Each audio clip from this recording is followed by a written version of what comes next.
Hi, this is Tamara at mooglyblog.com, and in this video, I'm demonstrating how to crochet the Calming Breezy crochet throw, which I designed for yarnspirations.com. This pattern uses 3 balls of Bernat Blanket Breezy. I used the High Seas colorway, but you can use whatever colors you like. You'll also need a USI 9 or 5.5 millimeter crochet hook, or whatever size you need to obtain gauge. That said, it's a blanket, so don't stress too much about your gauge. Approximately 54 inches wide and 69.5 inches long, this blanket is very easy to crochet, and the self-striping yarn does all the work. So let's go ahead and get started on it together. Now, taking a closer look at the finished blanket, you can see here it's a relatively simple stitch pattern. It's the negative space that gives us the pattern itself, because with a very fuzzy yarn like this, we don't have a lot of individual stitch definition. And that's one of the reasons I chose to go up to USI 5.5 millimeter crochet hook rather than the slightly smaller recommended size. However, if you like the fabric that you get with a smaller, or for that matter, a larger hook, it really is up to you. Here's how to work the stitch pattern. Now, included in the free pattern download from Yarnspirations, you'll find both written instructions and a chart, so you can follow along with those as you watch the video. This pattern begins with a row of 163 foundation double crochets. If you don't like using the foundation double crochet though, you can just chain 165, skip the 2 chains closest to the hook, and then double crochet in each remaining chain across. As long as you've got 163 double crochets at the end of your first row, you're all set.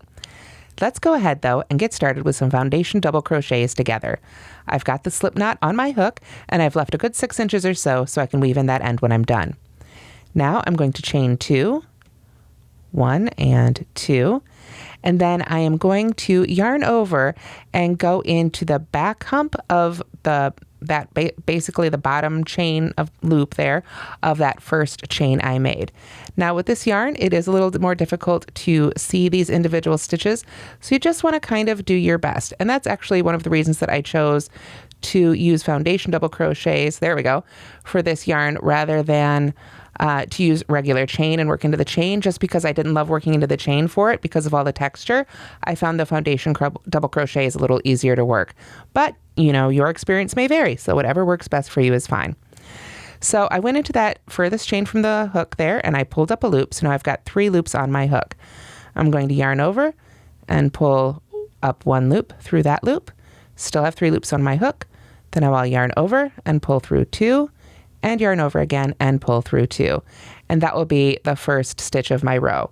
Now with highly textured yarns like this, I do strongly recommend that you use a stitch marker in the first and last stitch of every row or round for whatever you're making. That will just help you make sure you don't lose any of those stitches, because again, when you can't see the individual stitches very well, it's very easy to accidentally miss a stitch, especially on the end of a row. So we've made our first foundation double crochet, and the remainder of our 162 foundation double crochets are as follows. Yarn over, go under the 2 loops at the bottom of the previous stitch. Again, I know this can be difficult to see on this yarn, so you want to kind of use your hook and push it through and just get a feel for where those loops there at the bottom of the stitch. Just go ahead and take your time there. Get under those 2 loops at the bottom of the previous stitch, yarn over, pull up a loop till you have 3 loops left on the hook, yarn over, pull through just that first loop, yarn over, pull through 2, and yarn over and pull through 2. If you'd like a closer look at the foundation double crochet, I do have a separate tutorial for this in a smooth yarn on mooglyblog.com YouTube channel. So just continue to make your foundation double crochets across for the first row, or your standard double crochets, however you like to do it, until you have a total of 163 double crochets. Okay, so let's make row 2. We're going to start with a chain 1, and then we're going to half double crochet in each of the first 2 stitches. So there's 1, and I will go ahead and put my stitch marker in that first one. There we go. And then a half double crochet in the next stitch. Then we are going to begin working across here in our repeat. We're going to chain 3, 1, 2, 3, skip the next 3 stitches, so you can kind of go by feel if you need to there to get past those 3 stitches, half double crochet in the next stitch after that. There we go. And then we chain one, skip the next one, and half double crochet in the next stitch. Then we begin again with our chain 3, 1, 2, 3, skip 3 stitches, 1, 2, 3, half double crochet in the next stitch after that, chain 1, skip the next stitch, and half double crochet in the next stitch after that. So that's going to take us till we get right about to the end of the blanket. As we approach the end here, we'll chain 3 again, 1, 2, 3, and skip 3, 1, 2, 3, half double crochet in the next stitch. And then to finish it off, we're just going to work a half double crochet in the next stitch. So we don't chain one and skip one again. We just end with 2 half double crochets, just as we began with 2 half double crochets. So at the end of row 2, you can see we're starting to get a little bit of that stitch pattern in there.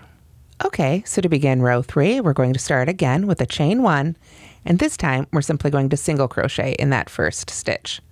You can see here I pulled out that stitch marker from the previous row, so now I can move it up to the first stitch of this row. There we are. Then I am going to chain 2, 1 and 2, and work 3 double crochets right into that first chain 3 space. So no more working into the individual stitches right here. We just go right into that chain space and make 3 double crochets. So there's 2 and there's 1 more. Then we're going to chain 2, 1 and 2, and come over here and single crochet in the chain 1 space. Then we can chain 2 again, 1, 2, and work another 3 double crochets into that chain 3 space. So you're starting to see the pattern here and how much easier it is once we get just that little bit further into this pattern past row 2, when we can really start working the majority of our stitches into these chain spaces. So we've got our third one, there we are in our chain 3 space. So we chain 2 again and work a single crochet in the chain 1 space. Chain 2 again and 3 double crochets in the chain 3 space. So that will take you all the way across row 3 until you get to the end here, which on our little swatch we are. So I will get my third double crochet here in the chain 3 space. And then to finish it off, we simply chain 2 and work a single crochet in that very last marked stitch. Yet another place where having that stitch marked makes it so much easier to get in there for that final stitch. And that's it for row 3. Now the 4th row begins with a chain 4, and that's going to count as a double crochet and a chain 1. So here's my tip for that. First, we're going to chain the first 3. So there's 1, 2, and 3. Now I know this is going to be the top of my next double crochet here, or the double crochet for this row. So I'm going to go ahead and put my stitch marker as best I can anyway. There we are. And, oh, didn't quite have it. Okay, I'm going to go ahead and put my stitch marker right in that 3rd chain. So now I know that's the top of my double crochet. So now I can do 1 more chain, and that will be that chain 1 space. So get myself turned around here. And then what we do next is we work a half double crochet in the first double crochet of the previous round. So we come over here and find that first double crochet, and we just go right in the top there for our half double crochet.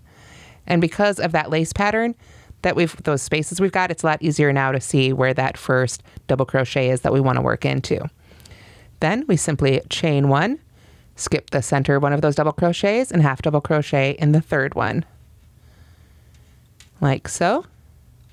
Then we chain 3, 1, 2, 3. We're going to skip over that single crochet and all that business, come on over here to this next set of 3 double crochets, and work a half double crochet in the first one.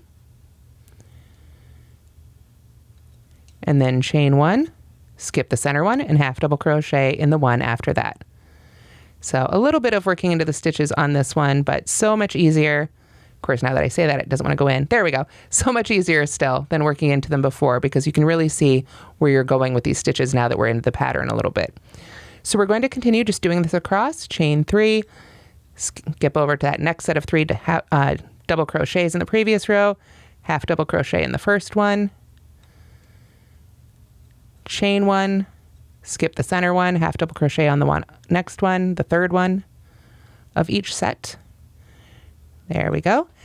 And then you're going to continue that, like I say, on across until we get to that final repeat there, at which point we chain 1 and then simply double crochet in the final stitch. Again, want to make sure we try and get under both loops there. It looks like I didn't catch both of them with my stitch marker, but that's okay. Just kind of take your time there and find that second loop, which I think is in front. There we go. All right. And we can finish up our 4th row with a double crochet. And that's what it should look like at the end of row 4. Okay, so to begin row 5, we're going to start with a chain 3, and this will count as the first double crochet of this round. So again, I'm just going to go ahead and put my stitch marker right in the top of that 3rd chain there.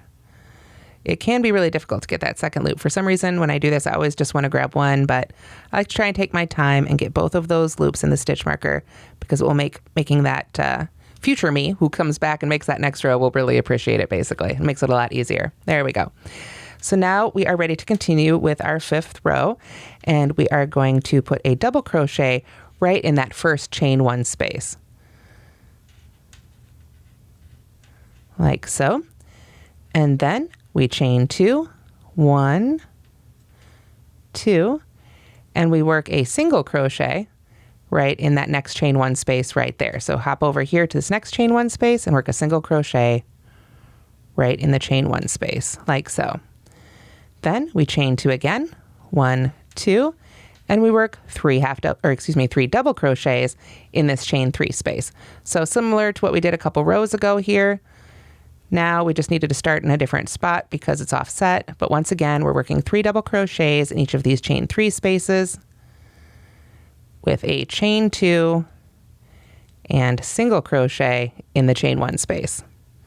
We just need to treat those ends a little bit differently. So we chain 2 again, 3 double crochets in the chain 3 space.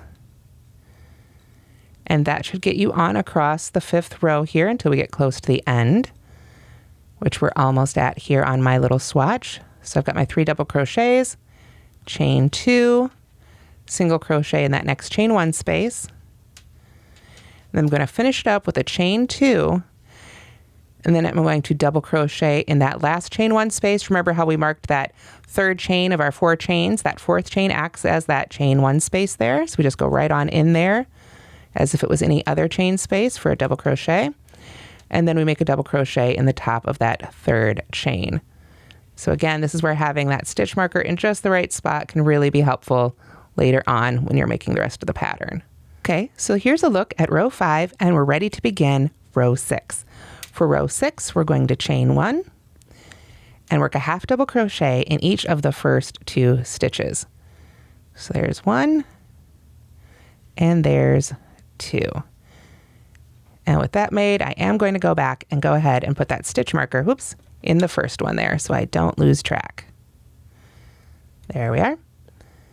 Then to continue on across for row 6, we are going to chain 3, 1, 2, 3, hop on over to this next set of 3 double crochets, half double crochet in the first one.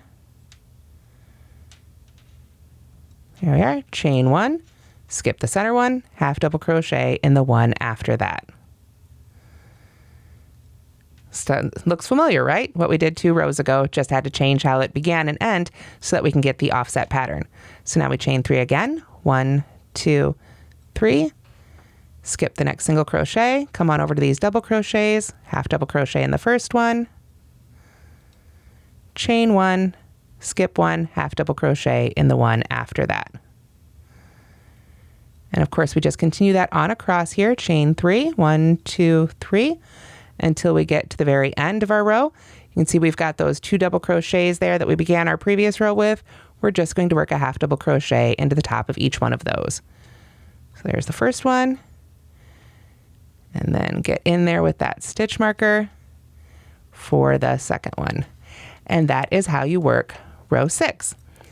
Now, to continue this pattern, you're just going to repeat rows 3 through 6 until the blanket measures approximately 69 inches long ending on a 6th row repeat.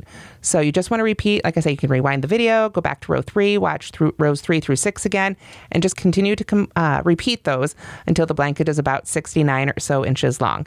That should leave you enough yarn left to finish the final row that caps it all off. Now this final row of the pattern is the last row. We're not going to come back and work an edge around this one unless you want to. It's not included in the pattern, but feel free to add whatever sort of edging you like.